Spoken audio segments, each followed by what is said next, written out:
morning everyone and welcome to KG5 for the battle of between Claremont and Glenorchy. Very pleasured and pleased to be given the opportunity to be your commentator today. My name's Garry Barwick. And this game between, as I said, Glenorchy and Claremont, but it's so much more than that. It's a game that draws the curtain on the career of, or illustrious careers of Sandy Eaton and Nieta Lynch, two legends of Tasmanian football, and we'll talk about their careers more throughout the game, no doubt. I'm pleased to be joined by current North Hobart women's player Elise Barwick and former teammate of both Sandy and Nieta. So Elise, welcome. Thank you, welcome. Good day for footy. A great day for footy, a little cold and a little slippery conditions, but before the game starts, Elise, can you just give us a couple of insights into your time with Nieta and Sandy and just what impact they've made on your career today? I mean, truthfully, without them, I probably wouldn't be, where I am with my football career. I remember my first ever time going for a run with the football was up at Cadbury's, and they were the first two people to come and introduce themselves to me, and they have been so instrumental in female football for Tasmania, and they've really been able to get it to where it is today. Like, I truly don't believe that we would be at a standard that we are without them. So yeah, I can't thank them enough for everything that they've done. Yep, that's fantastic. So, as I said, we will pay further tributes and to those two remarkable ladies throughout the day. But it looks like now we're ready to launch into battle here, as we see Sandy get a hug before the game. What should be a fierce contest, and as I said, one that really highlights the careers of Sandy and Neets. So it looks like Glenorchy's kicking to the hill end. Claremont's favouring the grandstand end.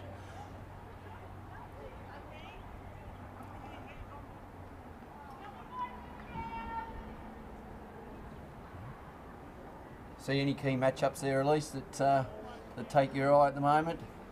I mean, I'm not sure. I certainly think that, Ella will have the hard task of manning Neets today. She is a good mark, and she does seem to hit the scoreboard quite well, so Ella will really have to shut her down.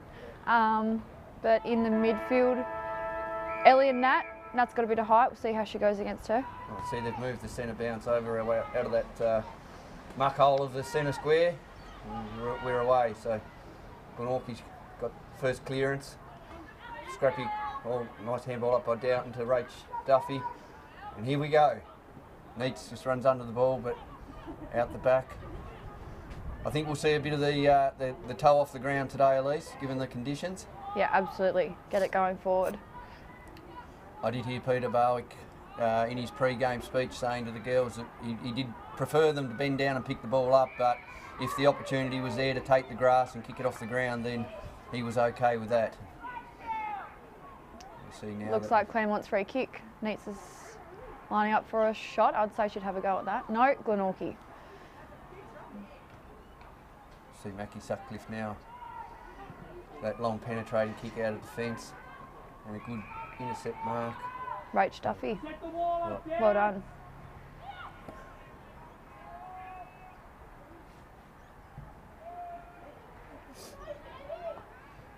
There we go. Clear and kick here from Glenorchy. You see this, they've set up well across the half forward. And now a bit of run and carry here is at Brooke Barwick.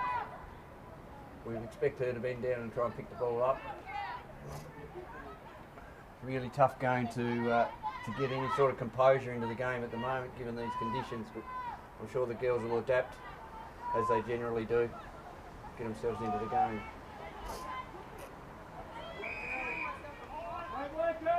We're going for a ball up here. It's been a pretty even contest in the midfield so far, so. I do take my hat off to the poor umpire out here. It looks like he's going solo. I know he's got another helper out there. He's doing the bulk of the work though, the guy with the cap. Looks like he's bringing plenty of experience to the umpiring caper. Does look that way.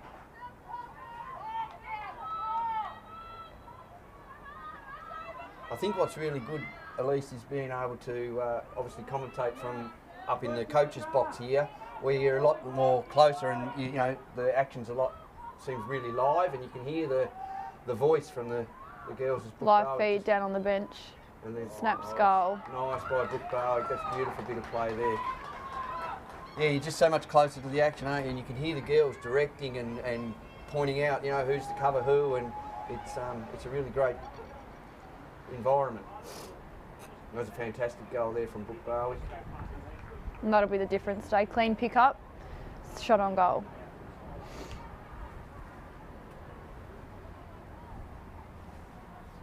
So do you think the breeze would be favouring that end, Elise, or is it just that they just got the momentum moving forward there, Glenorchy and Brooke Barwick with a clean pick-up on the end of it, made the most of it? Yeah, certainly. I mean, Brooke makes the most of every opportunity she gets, but I do think that the breeze may help with the goal, either side, so we'll just have to wait and see, but yeah, certainly it should help. We'll see Claremont get the clearance in. And Neats has picked it up cleanly. Beautiful play. Straight off Playing the in boot. front, that experience. And Sandy. Look at that. Right on cue. Couldn't have scripted that any better. Neats to Sandy. Great play from both of those legends of the game. And what would top this off would be Sandy to put this one through, just as the breeze gets up. Would you run around here, Elise? Yeah, definitely. I mean, she's got a bit of a better kicking action than me, although... Oh, it's gone. Yes. Didn't look pretty, but it's through. So that's all that matters. There you go. Can't get it any more special than that. That's something they'll remember for the rest of their lives, definitely. Well, if you could have scripted the opening goal of the game, you couldn't have done it any better than that. We saw the centre clearance from Claremont up to Neats, playing in front, you know, typical style, neat style, coming out on the lead and then quick onto the turn onto the right boot. And straight to Sandy, who's taken a beautiful mark in these conditions. And that's just, that's those two to a T, isn't it, how they play their football? Absolutely. That's definitely what Claremont will want all day today. It's very Peter Hudson-like. KG5, you know, took the mark, wobbly kick. Goal. Absolutely. Yep. Back where it all started for them. Yeah, so tell us a little bit about their career. They started, I think, Neats at North Hobart and then... Yeah, I know Sandy definitely was at North Hobart with a few of the girls. And then, yeah, from there I do believe they came to the Pies, made the move, played a couple of years and then obviously, yeah, got a few of the young ones like myself, Bree Barwick, there was, back in the day, Janelle Rattenbury, Kate Rattenbury, Meg Jacobs, they're all here supporting today. As, yeah, they've made such a big impact to so many, so it's awesome to see. They've made such an impact to so many girls on and off the field, haven't they? Like, they're always that person that's, you know, patting people on the back as they're walking around the ground and just genuine, passionate people about football and what football provides to communities. So it's been a pleasure for the little bit of involvement I've had and, you know, along their journey. But they really have stood the test of time and gone through so many different phases of women's football in Tasmania, which has been a true testament to just their dedication and commitment to football. And I'm sure if there's an induction into legendary status in Tasmanian football for women, then they'll be the first. Should get automatic induction, as we see Bree Barwick here, close to the boundary line. You'd look to go inboard here, wouldn't you, Elise, if you were Peter's advice as a coach here? Yeah, inboard, but not too far that you'll be in that mud pit. So she's hit, yep, good kick. Good straight to Michaela Booth, who's taken the mark. Where will she go? Down the line. It looks like a bit of a chip and charge game style that Pete might have brought to the girls today, although we'll see from chip and charge to a deep entry into the forward 50. We'll see Brooke Barwick looking dangerous again. Clean pick up once again. There to Massacori.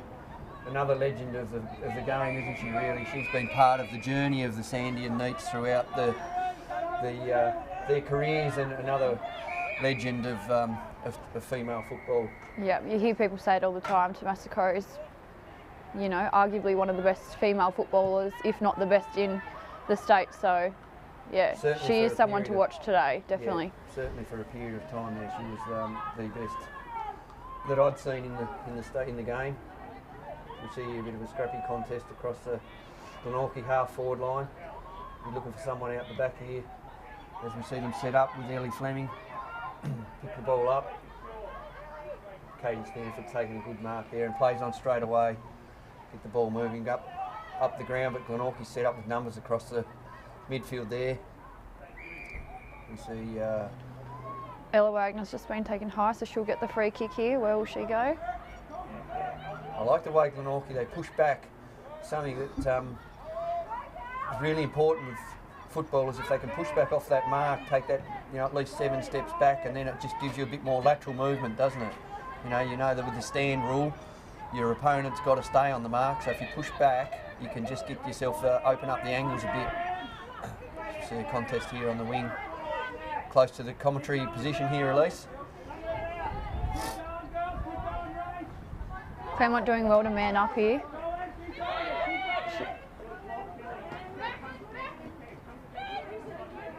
You see Glenorchy, their focus is always on the move, isn't it? Move the hand, get it either by hand or foot, just get the ball going forward. Claremont's doing really well to combat that.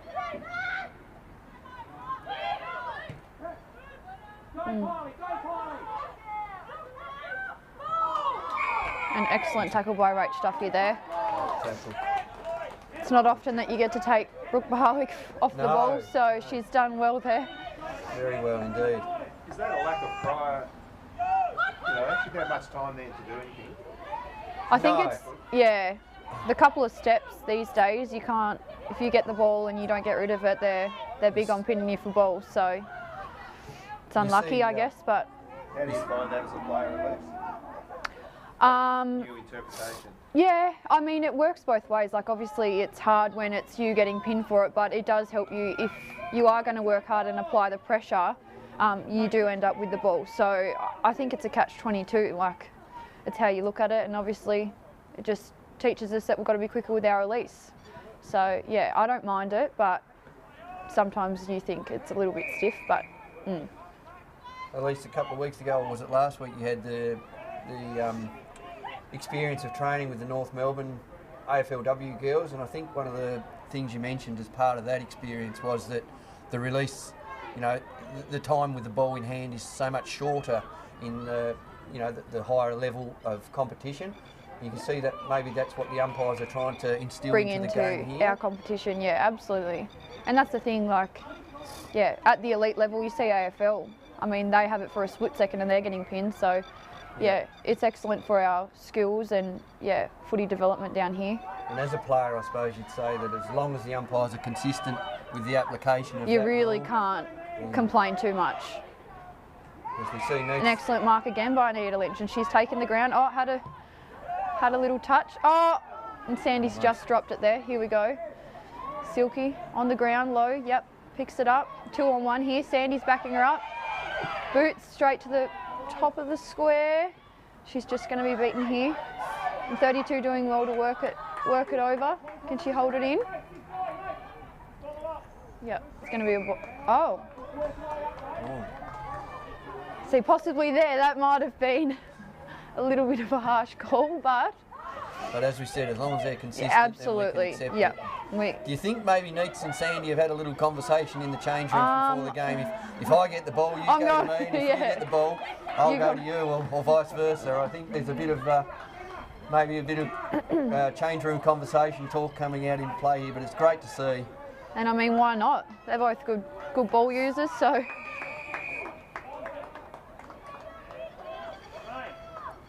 See Rach Duffy just get a slight knock to the head there, so just I reckon a bit of a precaution here to come off and do a quick couple of questionnaires on how the head knock is and how she's feeling. You see Holden there.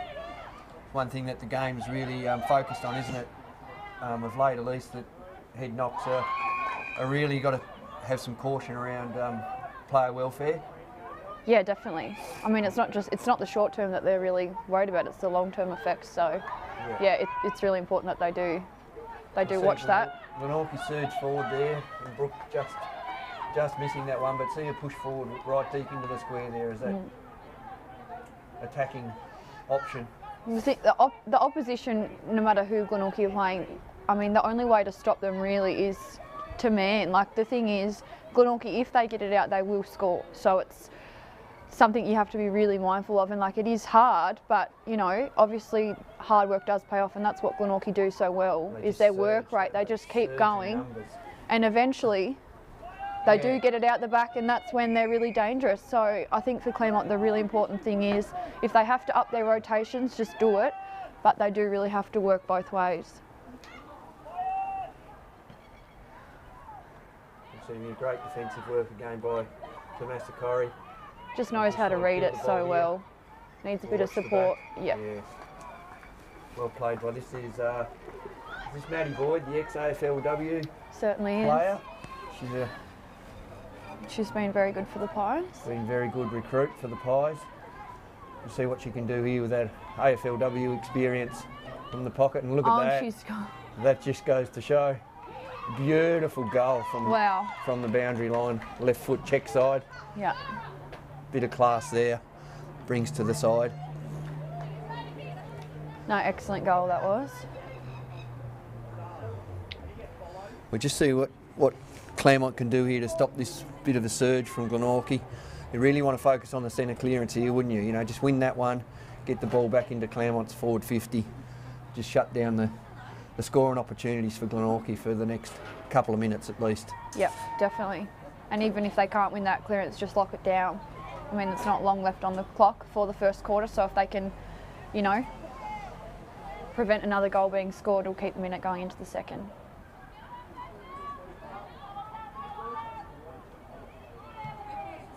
We see Ellie Fleming there get the centre clearance. You've got a bit of history on Ellie, being a cross-coder from netball, such as yourself, Elise. Yeah. Coming into the game. Can you yeah. tell us a bit about Ellie? Netball, she was always a defender, just with her leap, as we see now, transferring over to football, she gets up so high. And I mean, she is a tall girl, so it's really helped her. Another goal for Glenorchy there, I'm not sure. Maddie Boyd. Maddie Boyd again. Yeah.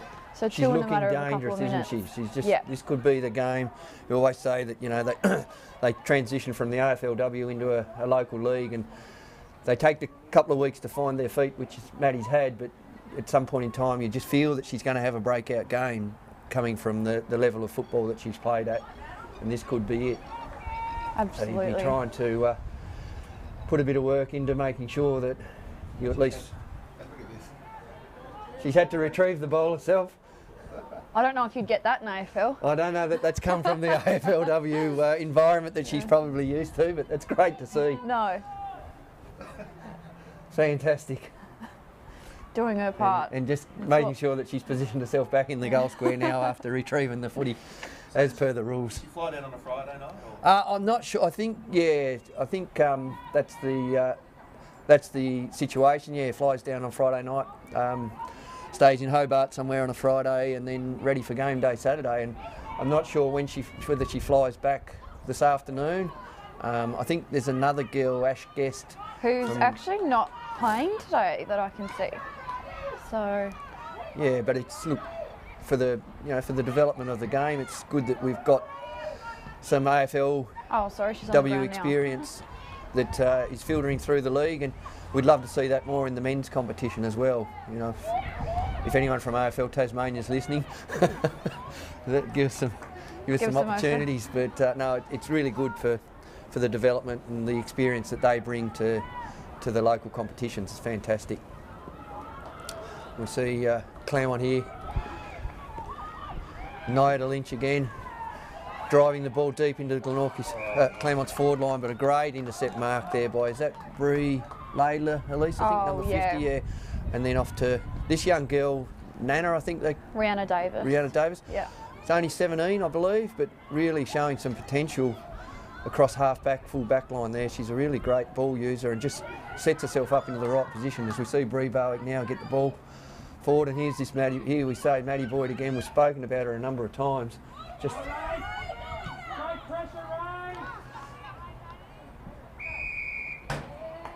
just a bit of a nudge. It's unusual for them to pay that. In the AFL, the forwards seem to get all of the opportunities, don't they? So it's good to see that the slight nudge in the back, the defender here is rewarded. Is this Timo Robinson? Yeah. What do you got? 45 seconds. You'd be sending the message, go quick, wouldn't you? It's a beautiful hit up pass there. That's just fantastic lead and pass by the Glenorchy girls. Very experienced turn forward there. And over the back once again. I don't know whether I've pre-scripted this like the first goal, but I think Maddie Boyd's found her feet. She's found her feet certainly, and as I said, a player of that calibre is really could be damaging come finals time for the competition. Certainly one to be aware of. If you're taking notes here, Elise, you know.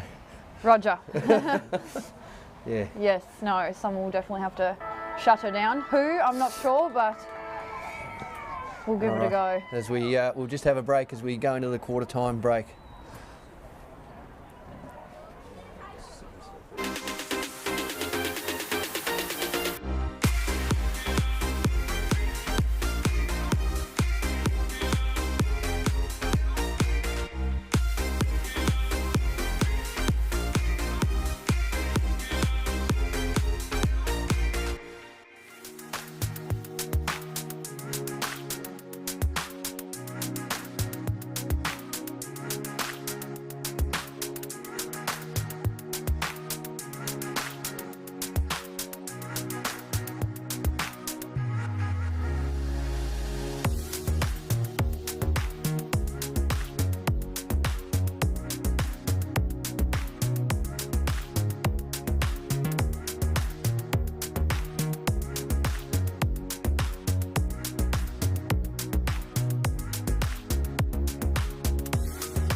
Welcome back, everyone, for what should be an interesting second quarter.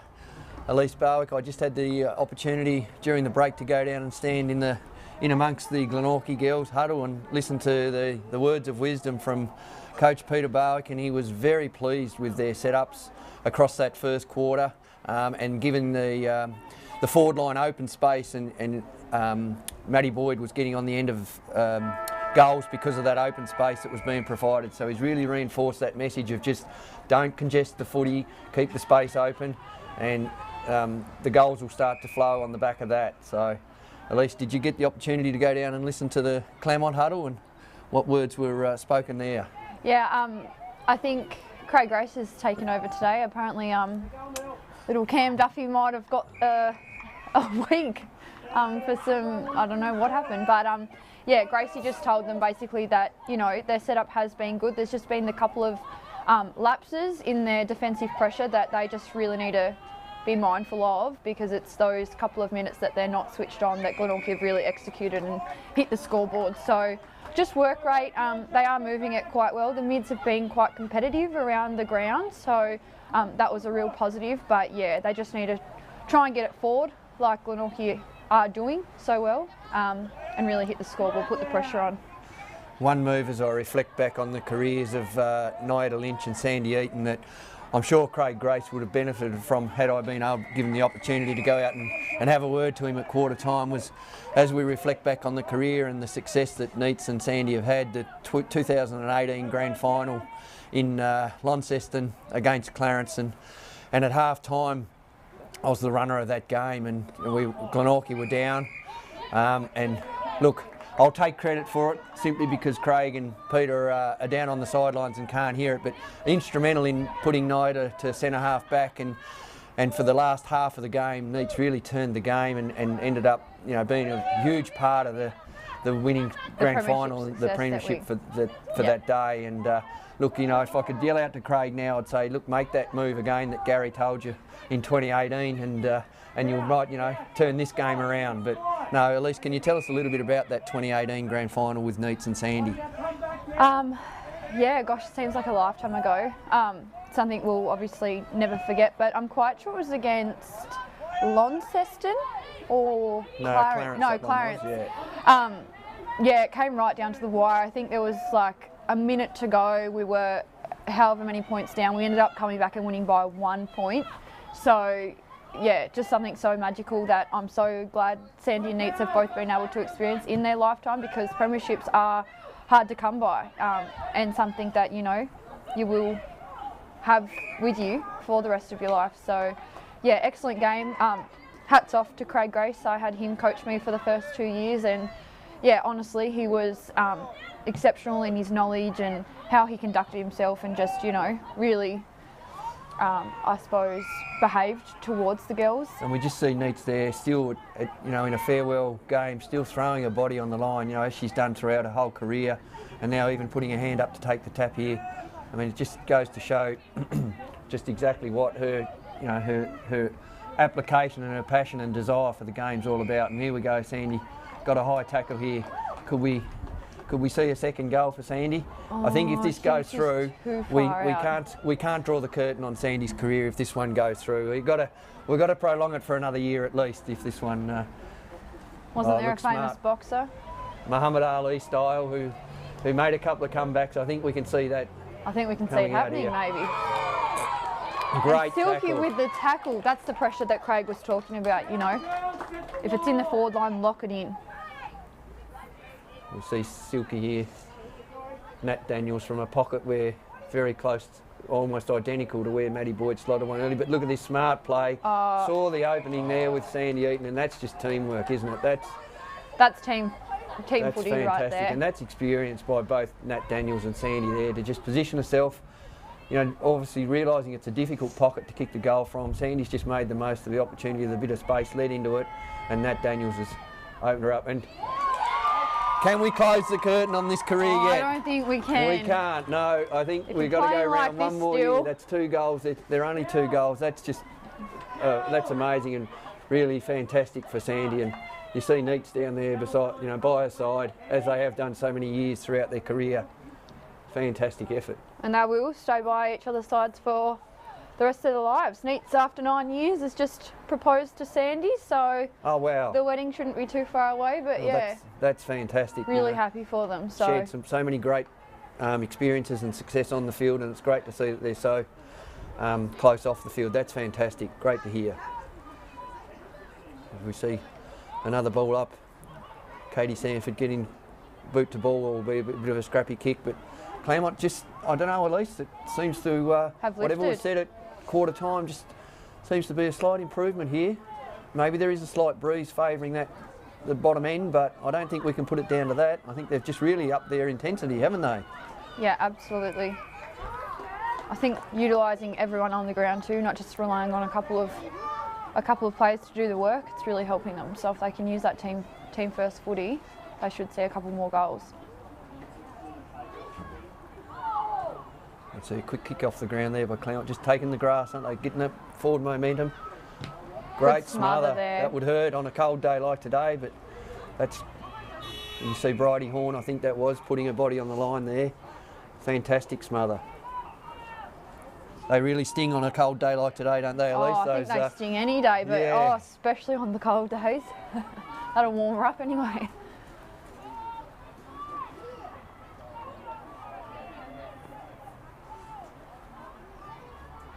See, just a bit of a contest here, a bit of a stoppage. Claremont wouldn't mind this too much though. It just gives them a chance to reset, doesn't it? Just get that player behind the ball, set up the wall. And that's go what Claremont do so well compared to the other teams, is their setup. They really do like to set up behind the ball, so that when that rush kick does get, put out, they're there ready to react to it.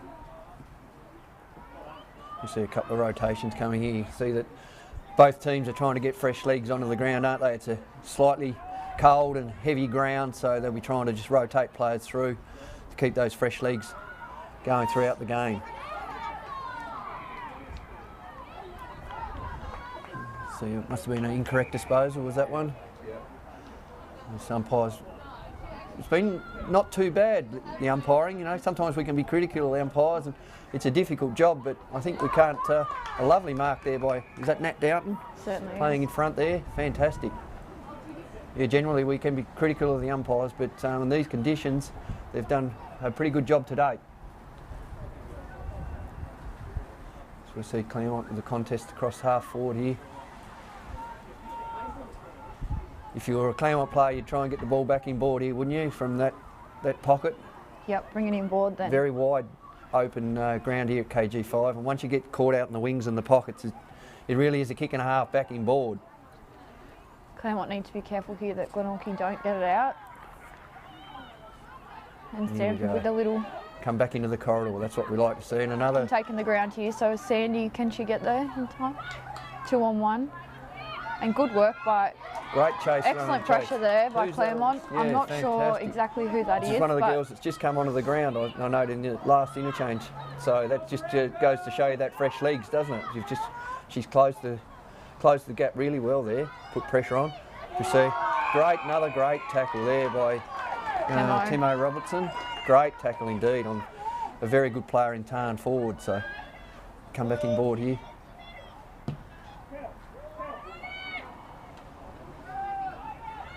Oh, we see Rach Duffy's back on the ground. That's good to see.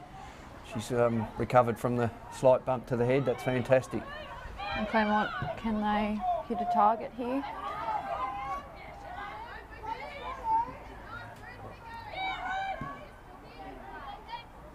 You see Neats, don't you? You can hear, as I said earlier, the vantage point that we've got up in the coach's box here. You can just hear Neats with that bellowing voice that she's renowned for, isn't she? Just, all the time leading and directing and demanding the footy. It's great learnings for the younger ones to, we always say, use your voice, it can get you more of the ball, and Neats is a prime example of just how vocal you should be out on the ground. We see Rach Duffy with a free kick here for pushing the back. And that's smart, just get it long into the forward 50, put it to the front of the forwards.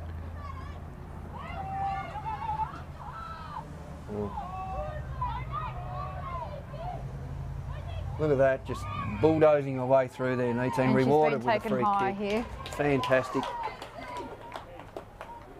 could we see Neats kick a goal here? Well, she's certainly got the distance from, I'd say it's about 30 out, so. I'm going to make the big call. If this goes through, then we're not drawing the curtain on either of the two careers here, Elise.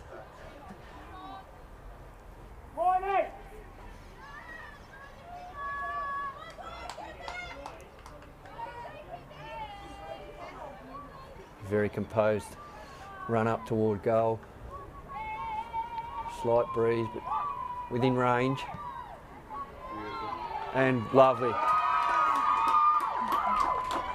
Well, I think we need to do this this farewell game again, because that's just the 3 goals have all come from Neats and Sandy. So, you know, that's just amazing that they can still, you know, apply themselves and just so calm and composed. That's the experience that they bring to the game, isn't it, Elise? Yeah, absolutely. You know that if the ball's in their hands, something's going to happen with it. So, yeah, excellent. You couldn't have executed the kick any better from Neats there. Beautiful drop punt straight through. So, yeah, I think there's more to see here. I think Neats over her career now is 243 goals or something close to that. I remember being part of her 200th goal down at Kingborough a few years ago, and you know, that's just an achievement in itself for the female in the women's space. I don't think there'd be too many 240 odd goal kickers in the game at the moment, and probably won't be for a long time yet. Yep. Tarn's just pushed up to the midfield here, so they're trying to obviously get it forward. And Claremont have come out again to Massacari.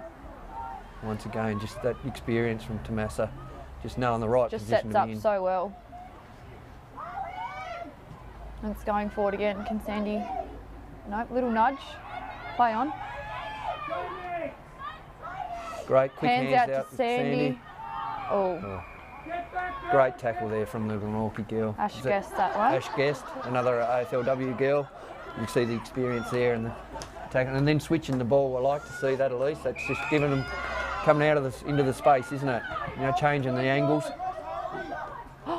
Maybe in the back. Kick just fell a little bit short there, and Brina attempt to spoil just got a little bit in the back of the Claremont girl. This will another tack forward. And that's bounced nicely for, oh! Twist and turn from Nat Daniels. Unfortunately straight to the Glenorchy player, but a good bit of play. Certainly looked like she had a lot of time with it. High to Massacari there. Knows only one way to play the game, doesn't she? Head down over the ball. Rewarded with a free kick. Absolutely. Unfortunately, that one was intercepted there by Rihanna Davis again. So, as you say, she does position herself really well. She really reads the play well behind the ball, doesn't she? And a strong mark. She doesn't seem to drop too many. I think Bree Barwick was just about to come on the interchange bench there, and was fortunate that was in the right position at the right time to get on the end of that one. And quick hands from Tomasa Corrie out of the contest there. High tackle on Brooke Barwick there. She's so good at getting down low over the ball, isn't she? You know, I don't know how many round the neck tackles she receives, but she's really good at just almost, who's the Collingwood guy? Jack Ginnivan, is it? You like Benny Beams? Benny Beams, yes, that's it. They're really good at just positioning themselves ready for that free kick. Oh, and another round the neck one there. Who's this? Scoreless in scorers. Yeah, so I don't know. Claremont can get another, just one more even. Well, even if they can just hold the Glenorchy girls up, you know, and just not let them score, I think the Claremont girls will take that into half time. Put them in good stead going into half time. And Neats again. Neats. Just fumbles it. There's that off the ground kick that we were talking about. And Massa again, if she hasn't just racked up 10 disposals in a matter of... And a great overhead mark there on Nat Downton, and quickly moving the ball forward, looking for Sandy. So Glenorchy again, just with that spur out the back. And here we go. Here's this girl we were talking about earlier. Hasn't been starved of opportunity a little bit in this quarter, so she's pushed higher up the ground. You see there, Maddie Boyd, and used the ball smartly over to Steph Griffiths, who's always got that leg speed to get away in the first 5 or 10 metres from the contest. Drives it forward. Good back inboard really kick need there. To work hard to shut it down here. Yeah, they just got to close this one up for just create a contest. A stoppage here is what you'd be looking for if you were Claremont. Get the ball out. Oh, incorrect disposal. So we see here Glenorchy duel. That Claremont girl just don't go too close to the opponent there and give away a 50 right at this point. And not 15 play on. And we see Neats there. Look at that. Just set herself up behind the ball, didn't she? That experience that we spoke about, just to try and shut the game down for the last couple of minutes of the quarter. Keep Glenorchy scoreless. Yeah, good body work. I think, you know, what chance did Brooke have up against that when she does, if you can utilise the body that you have. Intercept mark again by Naida. And going wide with the switch, that's really great. Smart, good kick, hits them up. Just slow it down a bit now, just, you know, run a bit of time off the clock. Take the ball deep forward. And great intercept mark there from Ella Wagner. She's been quite good across half back. Yeah, she has today. Good attack by Rach Duffy there. It's fantastic. Hold She's them really. Up, but you can see these girls that, you know, Rach and Nat Daniels and that, they've really sort of lifted, haven't they, for this farewell game for Neats and Sandy. They've really just sort of said, well, if you're going out, we're going to try and give you as much help as we can to get the 4 points.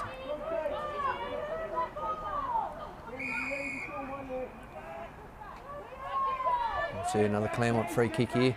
I think that what they've done this quarter, Claremont, is they've really got first to the ball, haven't they? And you see them getting rewarded with some free kicks and on the back of that, and just definitely created a bit of open space, haven't they?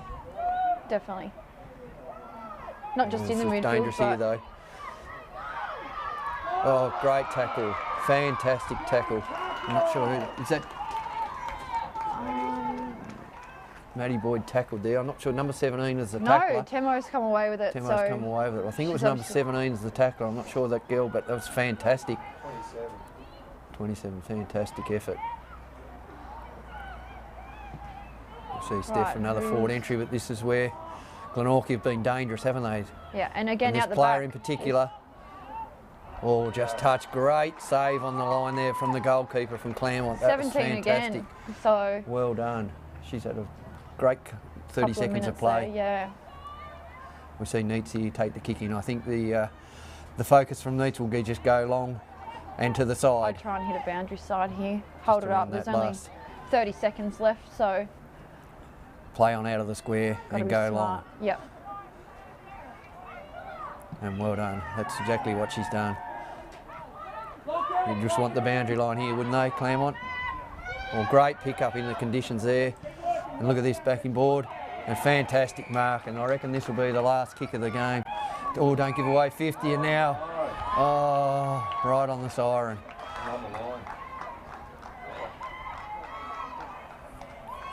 Bit unfortunate there, just a little bit of a lapse. It's been so good too, Naida. And we'll just watch this kick, all right on the siren, into the half-time break. And there's the first goal for the quarter for Glenorchy. So that'll be a wrap for the first half, and we'll see you after half-time.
Welcome back everyone to KG5 for what's going to be a cracking second half of football between Glenorchy and Claremont. We've reset after the halftime break. I didn't quite get that egg and bacon roll that Elise Barwick had promised me, but maybe that's for after the game. I'm really lucky to be joined alongside by Meg Jacobs, who has played a lot of football alongside Sandy and Neats, and welcome Meg. Thanks, Gaz. Thanks for having me up here and to have a bit of a chat about the girls. Yeah, so obviously this is the farewell, as you're aware, and you know, a large component of former teammates here today. You're aware that it is the farewell games for both Sandy and Neats. In your time in the game, can you tell us a little bit about both and what influence they've had on you pre and post your football career? Yeah, absolutely. I think we started together in 2014, so that was back at North Hobart days. I think we played a year there. Both myself and a couple of the younger girls came in at about 16 and didn't know much about footy, just wanted to give it a crack, and obviously got taken under the wing by a couple of the older girls, especially Sandy and Neatsy that time. Then the next year we moved on to here at Glenorchy and stayed there for until we stopped playing there. I think the girls have been at Claremont for 3 years. Yep, that'll be right. I called it quits when they all went to Claremont. So look, Sandy and Neatsy have been extremely influential in the game of women's footy. Back when we were playing at North Hobart, we were fundraising for footballs and for our gear and things like that. So they played a major part in that. And to see how far women's footy has come is incredible. So they've always been the ones trying to get women's footy up and about and out into everyone else's views, I guess. They've almost been pioneers of the game, haven't they? Yeah. Like, they've seen it from the transition from its very early stages into what the game is now, you know, the numbers and the standard of the game that it is today. So yep, it's absolutely. Really, they've played such a significant part in not only their performance on the field, but in terms of what they've generated in support of the game off the field as well. And especially club culture as well. They definitely have led the way in that. And look, obviously they have been very inspirational for a lot of younger girls in getting people into the game and on and off the field, as you say. You know, they're two people you can always rely on, whether it's on the field or off the field. So. And can you tell us a bit about the standards that they set? You know, obviously there would have been from very early on in 2014, as you say, it would have been sort of more of a social competition, I suppose, that then transitioned into more of a sporting competition. How was that been throughout that journey from early on to what it is today for Sandy and Neats? Yeah, it's definitely the culture and the way the game's been played has changed a lot since 2014, as you say. 2014 and 2015 were more about the after-game boat races against the other clubs and having a good time. As we moved on to Glenorchy, Sandy and Neatsy, as you can obviously tell probably from watching today, are both very competitive people. So once we sort of realised the switch of it not becoming or being such a social game, the girls really brought up the expectations and expected a lot of the team. They're not ones to let you get away with not doing your best and not giving it your all. So I guess what they expected from everyone and, you know, asked of everyone was to bring their best game and give it a red hot crack. And, you know, obviously from winning the premiership in 2018, that brought us along a long way, asking that of all the players. And you make mention of the boat race there, Meg. I've seen your style in the boat race, and if there's going to be a competition in that, you're on my team, all right? So, yeah, always, Gaz. You're fantastic in the boat race, Meg. So yeah, look, Mum and Dad are proud, so. Yeah, they should be. Yeah, it's fantastic. That's great.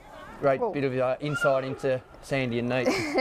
We'll come back into the game here, and I think you can see that the game, I overheard Peter Barwick from outside the change rooms in the halftime speech there, and he was really quite vocal about the Glenorchy girls upping their work rate. It was all focused on, you know, you've got to push to more contests and run and carry a lot more, and you can see that they've probably started in that fashion into this third quarter.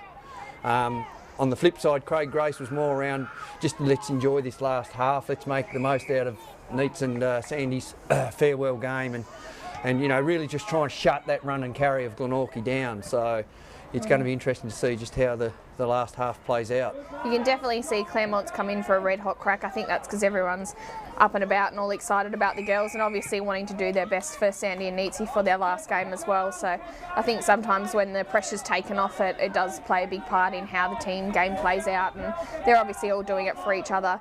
Glenorchy always are going to have that run and carry around the girls. I think, as you said before, it's just going to be about trying to shut it down and, you know, play the game out and see how it goes.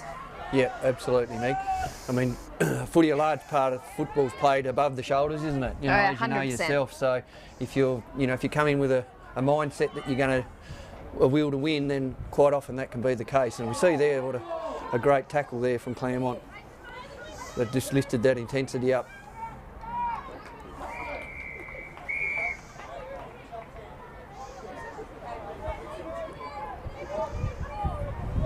And Craig Grace calling the shots down here on the sideline, Meg. You see, you had a bit of time under Craig. Yeah, absolutely. Tell us a bit about Craig. Oh, very experienced coach. He is. I was watching him on the sidelines. I think it was early days in the Claremont game. I think while Cam was starting to coach and they were both just finding their legs. But you can't stop Craig sometimes. He's unstoppable. So he was running out, going rogue, making some moves. He definitely backs himself, Craig. He does indeed. But look, he is a good coach, and he took us along to that 2018 premiership, and again he was a major part of winning that game, and he also brought along that culture that, you know, breeds competition and just giving it your all and absolutely leaving nothing in the tank. So I'm sure Craig would be asking that of the Claremont girls today, even though, you know, the girls have probably gone into the game with just an idea of making it a fun game and getting through, but he'd be expecting everything from them that they've got. So especially being the last game of the year for them as well. Yeah, you make mention of that 2018 premiership, and you know, obviously, you know, the team, the bonding that's carried over from that. And there was a bit of on-field leadership. Can you remember who the runner was that day and sort of what special messages were brought out during that game? Oh, look, I think he was a big, tall, lanky bloke and just trying to pump the girls up the whole time. And okay. You can't remember his name at all? Oh, right. Maybe that slipped you by. A worth of knowledge out on the ground, I'm no doubt, though, Megan. Look, guys, you were out there pumping the girls up and, you know, just getting them through. And look, it was a close game, and that's what you need. You need someone just coming around reminding you that you've only got a couple of minutes left and just leave it all out there. And so really, there's a hidden agenda here. It's a direct shot at Craig Grace that we've just spoken about, saying that, you know, it was not so much his coaching, it was the messages that were delivered. Yeah, I reckon you were out there on the day because you'd have him on foot any day. That was it. So, yeah. Craig's more of a sit back and coach. That's right, exactly right. Although he has done his fair share of running in the days. Indeed. So we'll shift our focus back onto the footy, and we see Glenorchy now just starting to get a bit of a run on, which is always would have been one of Craig's concerns, I guess, that if Glenorchy get that run and carry, they can be very dangerous. See, they've got it in their half forward line again, and Brooke Barwick just starting to come into the game with that clever ball use and a good sidestep that she's renowned for, a duck and weave.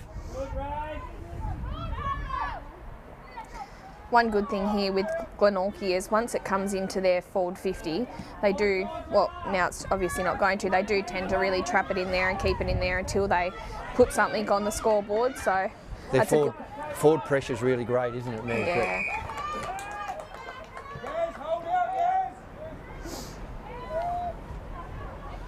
You're looking for the boundary line there, Claremont. The wind's picked up a bit, breezy conditions. It's going to be difficult to have ball control in these conditions. It's quite blustery here.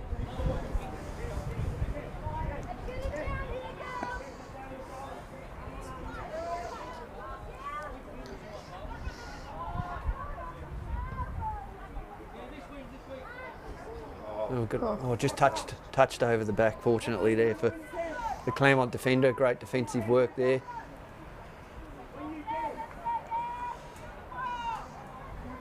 So after the game, Meg, what's the plans for the recognition and celebrations of Sandy and Neats? Well, I think everyone's, even though it's an 8:30 game, I think everyone's a little bit thirsty and getting ready to have a few beveraginos afterwards. But 10 o'clock. Yeah. Well, I don't know. I don't think the club rooms are open yet, so I don't know what their plans are there. Okay. But obviously there's going to be a little bit of a presentation up in the Glenorchy club rooms. Both girls, Sandy and Neats, being life members here. So I think Craig and Pete have had a bit of a chat, the two coaches, and Cam, and sorted out a bit of maybe a bit of a presentation for the girls after the game. A few of the other girls that have played along the years have come along just to celebrate and get around them afterwards as well. So, look, I'm sure they're going to make it a good day, we'll say. Oh, that's fantastic. I don't see a lot of sunshine out on the oval here, but the sun's over the yard arm somewhere, is what you're saying. Yeah, that's in it. terms of what the post-game looks arm like. Workouts, I reckon. Right, okay. Well, that's good to hear. Good to see that, you know, a lot of the former teammates of these girls have come back to draw the curtain on Sandy and Neats, as we just see Glenorchy get a free kick here in the forward 50, play on straight away. Quick ball movement is what they'll be after. But a great defence. Oh, touch ball must have been. Claremont bring the ball back out. Glenorchy, as you spoke about, Meg, they just set that wall up, don't they? They've always got someone hanging out the back, just waiting. Pump it back in again.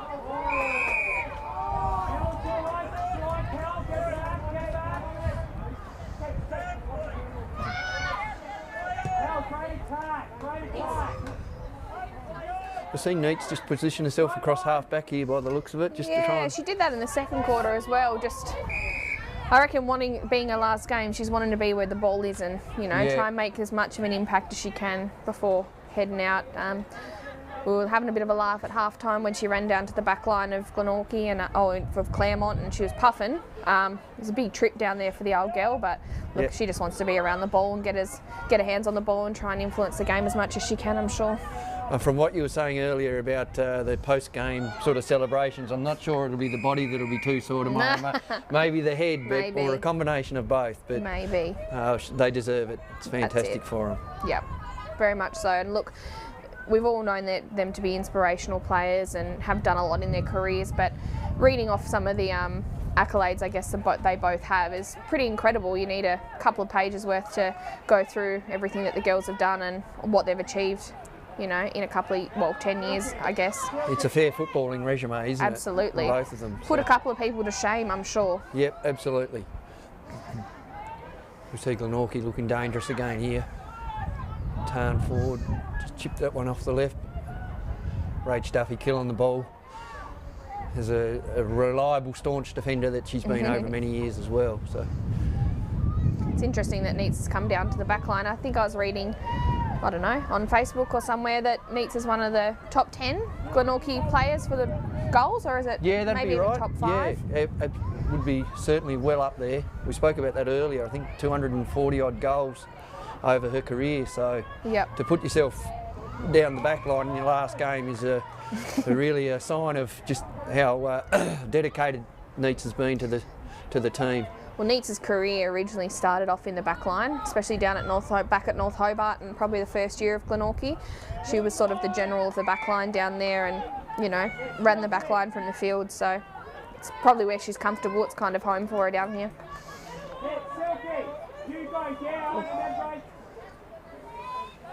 You just see Claremont would want to try and get the scoreboard ticking over in the dying minutes of this third quarter, just to give them a bit of momentum into the last. That said, we see Glenorchy deep inside their forward 50 again.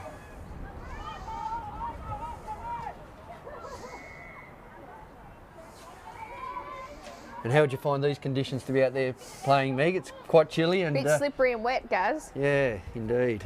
The centre's sort of definitely getting a bit muddy over there, so... have they been playing out of the centre? I didn't see No, ball-ups have been off to the side due to that, the bogginess. And this ground's notorious for a boggy centre, so yeah, bit slippery, bit wet. It's going to be a bit of a grind, but as we said before, I'm sure both teams are going to get through as best they can. And so where does this put Glenorchy after this game for next week or finals coming into finals? Yeah, guarantees them a final spot. Yep. So I think they'll either finish second or third, pending. Apologies, I'm not overly close to the ladder, but I think it puts them second or third, pending the results of the Clarence Kingborough game, which is either today or tomorrow. Second's not a bad spot to go into finals sitting at. It's always going to give you another chance as well if things don't go right in that first final. So that's right, yeah. So and as we see them just hit the scoreboard again with another goal. So they've turned the team around a bit, Glenorchy, through hard work and a few handy recruits. Can I have a look at that? Can you hold it up? So we've got Janelle up here with one of the faces of Sandy and Neetsy. As I said before, a lot of girls that have played with them have That's hilarious. brought along some faces and, you know, putting them out there, making them larger than life. So the girls loved it. I'm sure Sandy and Neetsy will take them home and put them up in the pool room. So what it does show, it just shows how sort of influential Sandy and Neets have been in so many people's lives, hasn't it? We spoke about it earlier, both on and off the field, just what they've been able to provide to so many throughout the football scene. And they're very highly respected for everyone who's played with them, and obviously as well as teams that have played against them, just because they really set that mark for Tasmanian State League football. So yeah, there's a lot of girls here to celebrate them today and their amazing careers, as we said before. As we approach three-quarter time, Glenorchy's got a handy lead coming into the last, so we just hope that the last quarter, Neets and Sandy make the most and enjoy it. A few snags early on. They were getting a bit excited, weren't they? It was fantastic. Yeah, we said that maybe the curtain was closing too soon. Another year for them. I think they're both very ready to hang up the boots. It's not that they won't be around, you know, footy and be around the girls and getting around the Tasmanian footy, but they're both getting a bit tired, they've said, so it's, you know, go out while you still can and make the choice to go out. Yeah, absolutely. Couldn't agree more. There is the second division though. There is a Div 2 and a Div 3, so I wouldn't rule out any sort of possible return for either of them in those in either of those two divisions. And from what we've seen today, certainly they'd be capable of holding their own in those competitions as well. So, well, let's just say it's a closure on Div 1. Closure for now. For now. Give them a break until they get a bit of white line fever. You reckon they've got that?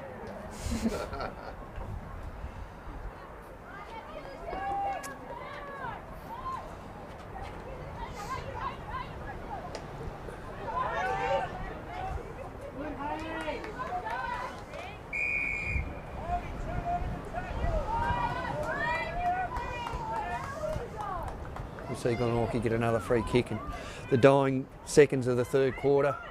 You just want to try and get as many back on the line here, wouldn't you, if you were Claremont, just to limit the scoring opportunities for this last 30 seconds.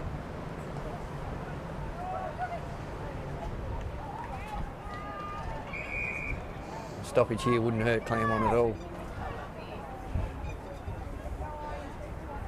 I think there's snow in that breeze, Meg. I think so. It's getting a bit chilly, Gaz. Getting a bit chilly. Can't see the mountain, the cheer squad might have just be making their way back to some warmer, warmer environment. I think they've called it.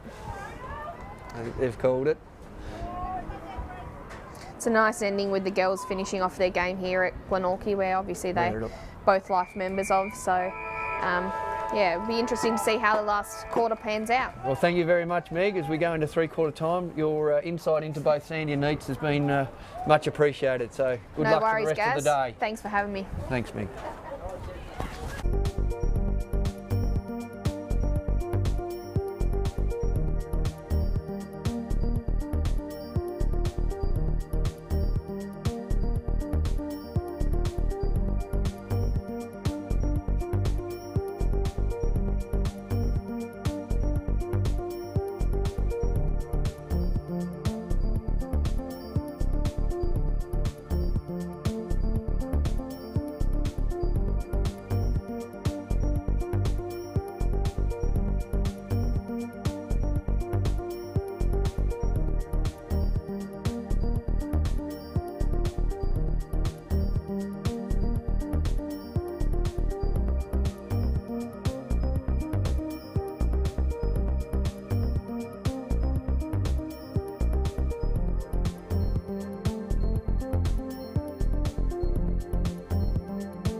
Welcome back everyone for what was the final quarter of the game between Glenorchy and Claremont, and I'm joined again by Elise Barwick. And Elise, the sun's out, but the wind chill factor, I don't know if it's 5 or 6 degrees, but the wind chill factor would feel like -5 or 6. You would agree? It absolutely does not feel like 5 or 6 degrees. Yeah, that rain honestly does feel like snow. So yeah, tough conditions going into the last, especially for Claremont being down by a few goals. But yeah, we'll see if they can obviously lift the intensity again like they did in that second, and finish on a high. So, well, I think the breeze has favoured the end that Claremont would be kicking to all game, so maybe they can, you know, make advantage of that and just get some entries into there and see what happens after that, I think.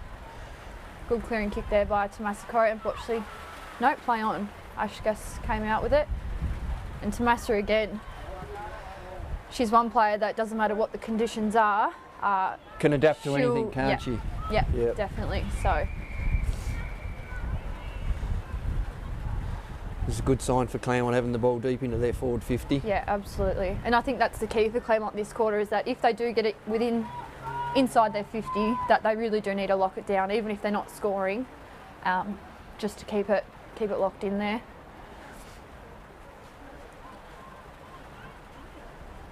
See a stoppage here. The throw-in, even the boundary umpires brought the ball well into the playing field for the boundary throw-in.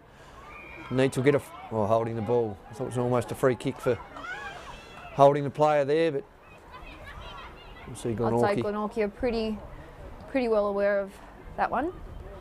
Neitz is known for grabbing it out of the ruck and quite often scoring goals from that, so definitely something Glenorchy are already set up switched well on there, to. haven't they? Yep. And again, they've just clearing kick here. And a clever little soccer off the ground, typical, a true Nat Daniel style. He's such a creative player, and just hence the nickname Silky there. Silky just seized the moment, didn't she? Realised that if I pick it up here, I'm a chance of getting tackled. So just little toe poke off the ground, and straight through for a major score. So fantastic play. Smart play there by Silk. I think what you look at the scoreboard, you know, given the weather, the breeze and the conditions, and Claremont 4 goals straight is really good, accurate kicking. And 2 of those from Sandy Eaton, I think 1 from Neitz, and then Silky's just put 1 on the board then, albeit a little dribbler off the ground. But yeah, very accurate kicking from Claremont throughout this game. As we just canvass around the ground, and I note a spectator up there who's here every week, a senior gentleman wearing a vest up in the terraced area there, Elise. Now, is it a new vest? I'm not sure. I'm not sure, I don't know but if I've seen that before. You may recognise that person, as I do, as another Barwick from the northern suburbs who's quite passionate about football, following the football in the northern suburbs. So. Yep, no, it's great to see, and not just one supporter, but quite a few here for what is the last game for Nadia and Sandy. So you see, you can hear from the sidelines here, Coach Peter Barwick bellowing instructions to the girls to set up, as he may have bellowed at half time there. At least you were in the rooms. Yeah, went in half time just to hear obviously what the feedback was. Yeah, he definitely did tell the girls that he was not impressed with their work rate, which, you know, Claremont did definitely come over the top of him in that second. But since obviously having that half-time speech, I feel like Glenorchy have definitely lifted the intensity, and it's reflected on the scoreboard. So, would you be so brave to say it was a speech or a spray? Oh, make it what you will, but yes. It's had its effect anyway. Yes. By the look of the scoreboard. So it's spraying not just in the weather, but in the change rooms. Oh, very good to hear. Well, Maddie Boyd again. Maddie Boyd. This would be for number 4, would it? No, I think this is 5. Is it?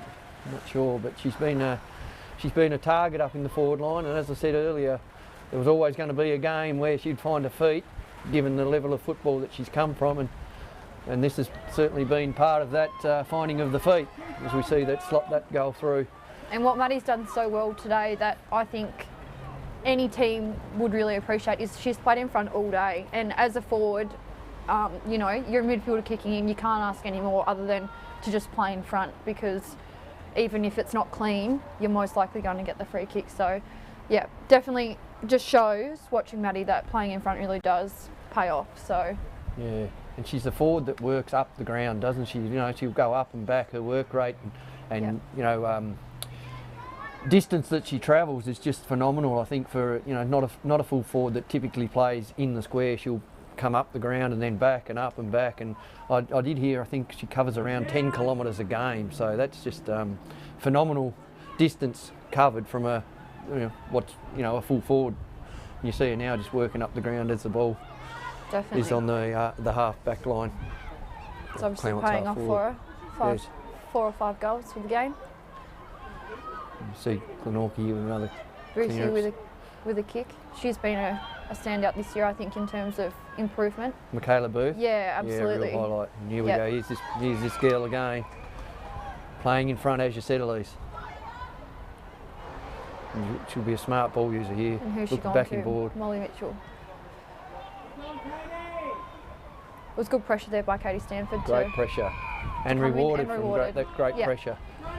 She's a hard worker, Katie Stanford. She might not get the most disposals on the ground, but you can absolutely count on her pressure to be right up there with most pressure acts for either team. So excellent work there.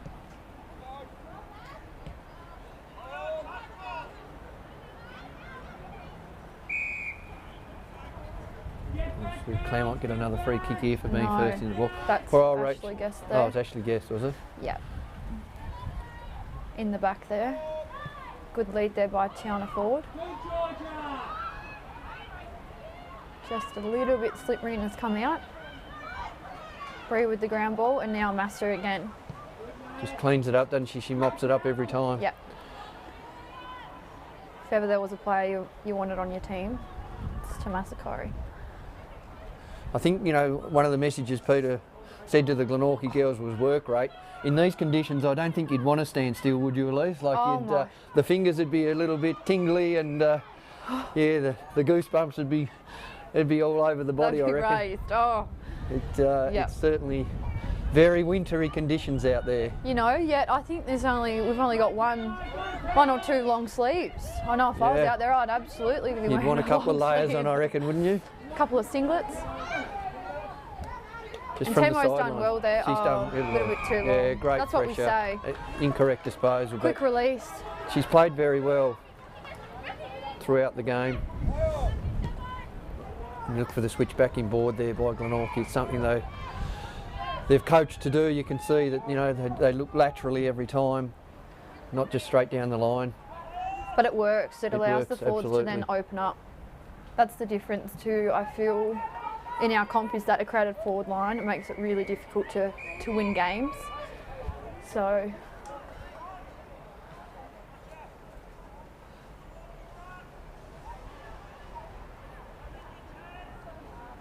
you see a boundary throwing here, deep in Glenorchy's forward 50. really important Claremont find a man here. She needs to put herself in the ruck now. She's been absolutely everywhere, hasn't she? Like, she's gone back, she's gone forward. She's definitely put her heart and soul on the line in her final game. And Rach Duffy, she's been very good for Claremont today too. Pushing She'll the back. certainly be. Rach almost knew, didn't she, before the whistle blew that she might have been in trouble pinged there. in the back there. Glenorchy playing on straight away.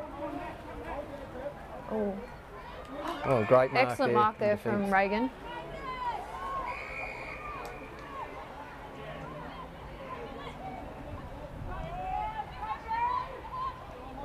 Good kick out to Massa.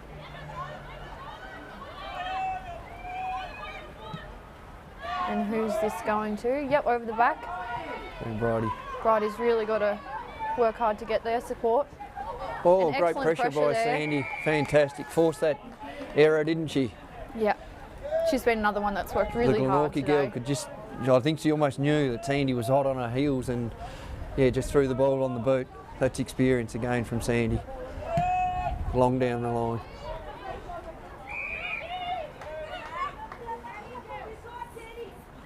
You see Glenorchy, as they've done all day, just set up well behind the ball, don't they? Yeah, they do, and that's, I mean, it's what they do best. That one out the back, although Claremont here with the free kick. Claremont's pressure has been really good, I feel. They unfortunately just haven't obviously been able to execute on the scoreboard as well as Glenorchy have, but some really good pressure acts around the ground.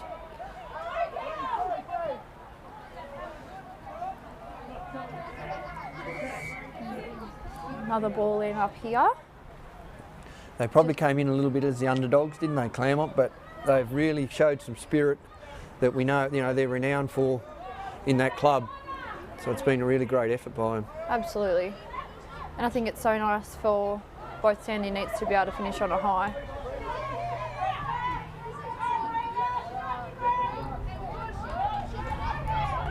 Oh, I think that was maybe 15. Nearly too far, but it's only little legs, so a little bit more distance they can cover. She won't Few like more that steps they watching can that take. back. No.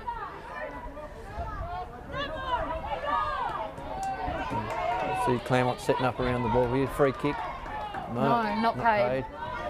All in all, I think the umpiring's been not too bad, Elise, given I the think conditions. it's definitely been consistent. Holding the ball.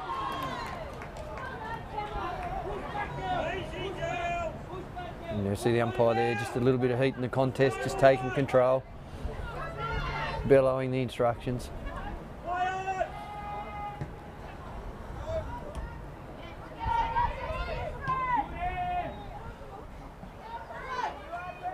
Would we love to see another Sandy or Neats goal before the end of the game, Elise? Definitely. Just to One put each. That'd be nice for them. the final icing on the cake of the careers.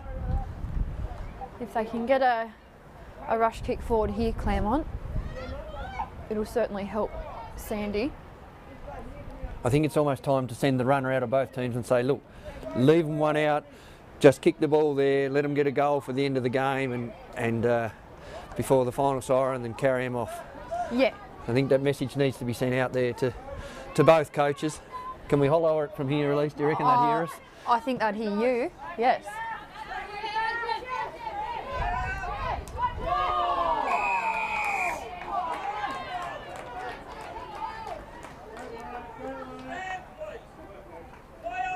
To Claremont's credit, the pressure has just been relentless, hasn't it? Like, they've really just always put that tackling pressure on and tried to shut down the run of Glenorchy. Absolutely.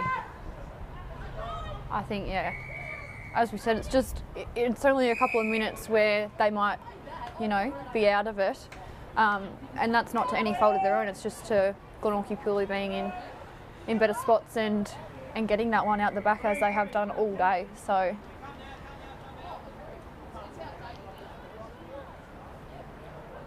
we still see Glenorchy ringing their changes on and off the ground, fresh legs on. See Michaela Booth run back on now, she's been really good.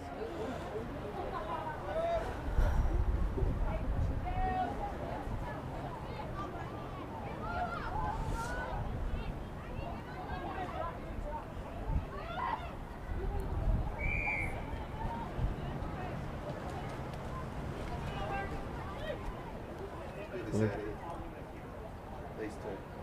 yeah, Naida and Maddie Boyd, a little bit of a run-in, would you say? No, it's just saying, she's listen, had to pick her up here. They've realised probably that she's been quite damaging in the forward line. So really working on shutting her down here. what we've got here. What's happened? Oh no. Reports from the sideline is that Rachel Duffy's down with her shoulder here, so that's not looking good at all. Oh, that's terrible news. She's been She's been influential for them today. Fantastic. Honestly, one of Claremont's best midfielders for the game. So let's just pray that it's not something really serious. Fingers crossed. She's been not the way she would want to end Sandy and Neats' last game. I'm sure she'd want to celebrate it with them after the game. So we hope all is well for Rach. Yep, definitely the shoulder though. As we just go to a bit of a regroup of both teams while we assess Rach and just fingers crossed everything's okay.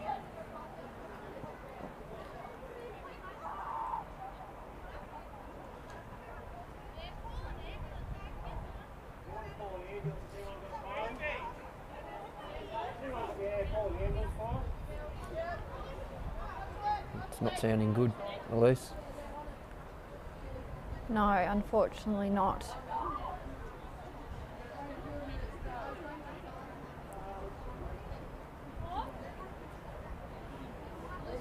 That would be a sour ending to what's been she's up at least. She is up, but yeah, goodness, she looks like she's in a lot of pain. She looks in her. I'm actually not sure. I didn't see it happen. I didn't know. I in the missed it. I was looking contest. forward to the ball, but She's obviously been, yeah, well, thank bumped goodness. on that right shoulder. Thank goodness she's up and the stretch is not required, so we can just pray for Rach and Cam that she's okay.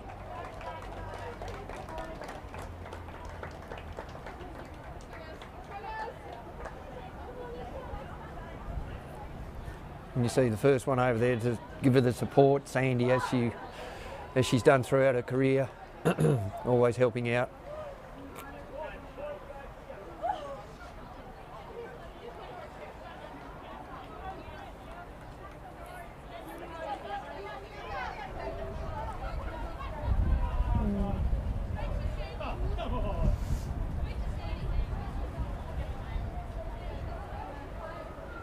We'll just count down to the end of the game. That doesn't look good.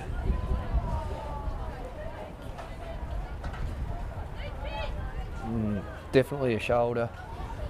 Doesn't look good at all.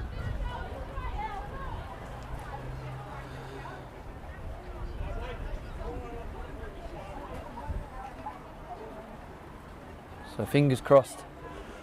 All is well for Rach. Yeah, and a really speedy recovery. As the play resumes, Claremont's got to stop the clock.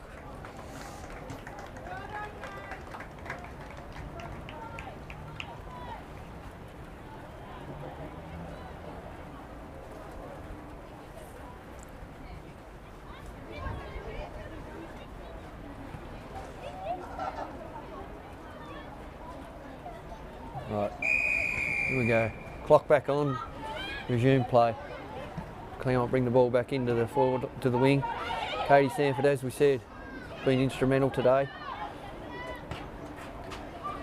Gets the ball out, nearly kicking in danger, but not seen by the umpire. Incorrect disposal.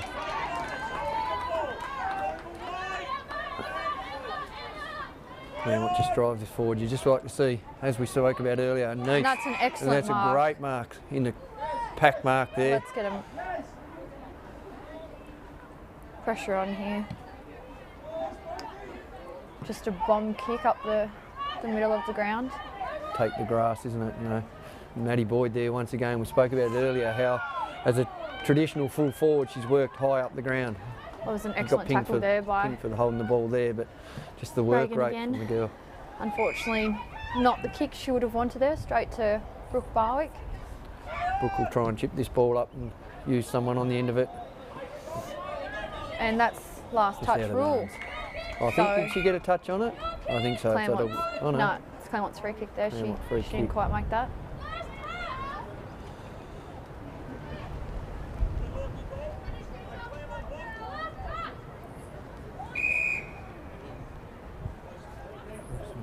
Bit of confusion around this last touch rule. It always gets me at times. But anyway, we'll finally work it out. I think it would be nice, not just for Neats and Sandy in their last game, but on the back of Rachel obviously going off the ground, it would be nice to see them get another goal before final siren. So let's just hope it sparked a little bit of hunger for Claremont to score the last goal of the game.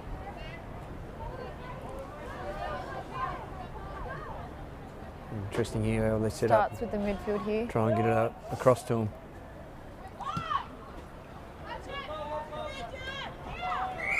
Good mark on the boundary line there by Molly Mitchell. Moves the ball forward. Here's our girl again, Maddie.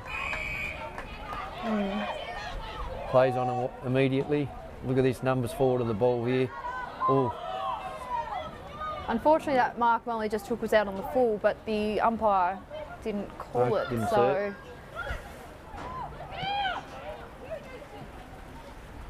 And Neats throwing himself in. Great run down chase I there. would say that's maybe ball incorrect disposal there, but Claremont's certainly doing it the hard way in the last couple of minutes. And if Sandy can pick this up cleanly, oh, straight through the legs. In the back. No, come on umpire, give them a break. Don't they realise there's anyone not giving the umpire the brief? This is the last game. We're into the countdown of the last minute of what's been fantastic and stellar careers from both girls. So fingers crossed they can get on the end of one just in this last minute of play.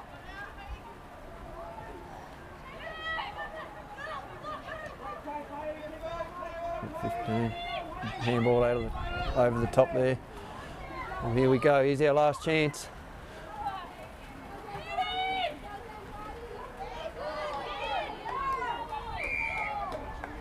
No prior there.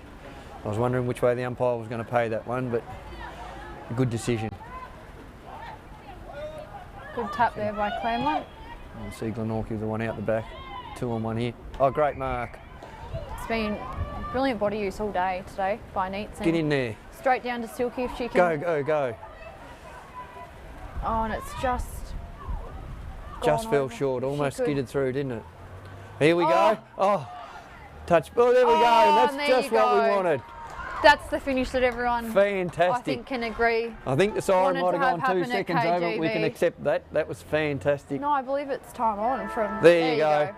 Well, what a fantastic achievement, and a great ending to what's been a fantastic career to both girls. So Sandy Eaton and Nida Lynch. With that final siren, Elise, that draws the curtain on them. And thank you very much for your time today. And once again, thanks to Duff TV for giving us the opportunity to commentate what has been a farewell game for Sandy and Neats. And great effort. Thanks very much. Thank you.